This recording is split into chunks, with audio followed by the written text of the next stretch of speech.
കുതിരവട്ടം മാനസികാരോഗ്യ കേന്ദ്രത്തിൽ നിന്ന് ചാടിപ്പോയ പെരിന്തൽമണ്ണ ദൃശ്യ കൊലക്കേസ് പ്രതിക്കായി പോലീസ് അന്വേഷണം ഊർജിതമാക്കി. ഇന്നലെ രാത്രിയാണ് പ്രതി വിനീഷ് ശുചിമുറിയിലെ ഭിത്തി തുരന്ന് രക്ഷപ്പെട്ടത്. ആശങ്കയോടെയാണ് കഴിയുന്നതെന്നും പ്രതിയെ ഉടൻ പിടികൂടണമെന്നും കൊല്ലപ്പെട്ട ദൃശ്യയുടെ അമ്മ മാതൃഭൂമി ന്യൂസിനോട് പ്രതികരിച്ചു. ഇന്നലെ രാത്രിയാണ് കുതിരവട്ടം മാനസികാരോഗ്യ കേന്ദ്രത്തിൽ നിന്നും പ്രഭാതമായ പെരിന്തൽമണ്ണ ദൃശ്യ കൊലക്കേസിലെ പ്രതി വിനീഷ് ചാടിപ്പോകുന്നത്. ഇന്നലെ രാത്രി ഒരു 11 മണിയോടുകൂടിയായിരുന്നു സംഭവം. ദിവസവും വൈകുന്നേരങ്ങളിലൊക്കെ ഈ ആശുപത്രി അധികൃതരും ഡോക്ടർമാരും വാർഡുകളിലെത്തി രോഗികളെ പരിശോധിക്കുന്നത് പതിവായിരുന്നു. ഇന്നലെയും അതുപോലെ തന്നെ ഉണ്ടായിരുന്നു. 7 മണിക്കും 8 മണിക്കും 9 മണിക്കും ഡോക്ടർമാർ വാർഡുകളിലെത്തി രോഗികളെ പരിശോധിച്ചിരുന്നു. അപ്പോഴൊക്കെ വിനീഷ് വാർഡിൽ ഉണ്ടായിരുന്നു. ഈ വാർഡിനോട് ചേർന്ന് തന്നെ ഒരു ശുചിമുറിയുണ്ട്. ആ ശുചിമുറിയുടെ ഭിത്തി തുറന്ന് അതിലൂടെ കോമ്പൗണ്ടിനുള്ളിലേക്ക് കയറി പിന്നീട് മതിൽ ചാടിയാണ് വിനീഷ് രക്ഷപ്പെട്ടിരിക്കുന്നതെന്നാണ് കണ്ടെത്തിയിരിക്കുന്നത്. ദൃശ്യയുടെ അമ്മ ദീപ മാതൃഭൂമി ന്യൂസിനൊപ്പം ചേരുകയാണ്.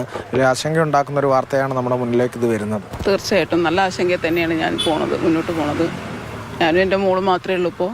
പക്ഷേ ഇവൻ പുറത്ത് ചാടിയെന്ന് പറഞ്ഞപ്പോൾ പോലീസ് വിളിക്കും, വീട്ടിൽ വരും, കാര്യങ്ങൾ അന്വേഷിക്കുകയൊക്കെ ചെയ്തിരുന്നു. പോലീസിൻ്റെ ഭാഗത്തുനിന്ന് പ്രൊട്ടക്ഷനൊക്കെ ഉണ്ട്. പക്ഷേ എന്നാലും നല്ല ആശങ്കയുണ്ട് എനിക്ക്.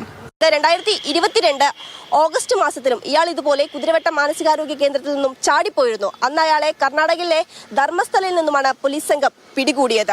2021 ജൂണിലാണ് ഇയാൾ ദൃശ്യയെ കൊലപ്പെടുത്തുന്നത്. പിന്നീട് കണ്ണൂർ സെൻട്രൽ ജയിലിൽ കഴിയെ മാനസിക അസ്വസ്ഥ്യം കാണിക്കുകയായിരുന്നു. പിന്നീട് കോടതി ഇടപെട്ടുകൊണ്ട് ആദ്യം കുതിരവട്ടത്തേക്ക് മാറ്റുകയായിരുന്നു. അതിനിടയിലാണ് ഇയാൾ അവിടെ നിന്നും ചാടിപ്പോയത്. പിന്നീട് അവിടെ നിന്നും കർണാടകയിൽ നിന്നും പോലീസ് ഇയാളെ പിടിച്ച് സെൻട്രൽ ജയിലിലേക്ക് തന്നെ തിരിച്ചു കൊണ്ടുപോയി. ഈ മാസം 10-ാം തീയതിയാണ് ഇയാൾ കുതിരവട്ടത്ത് എത്തിയത്.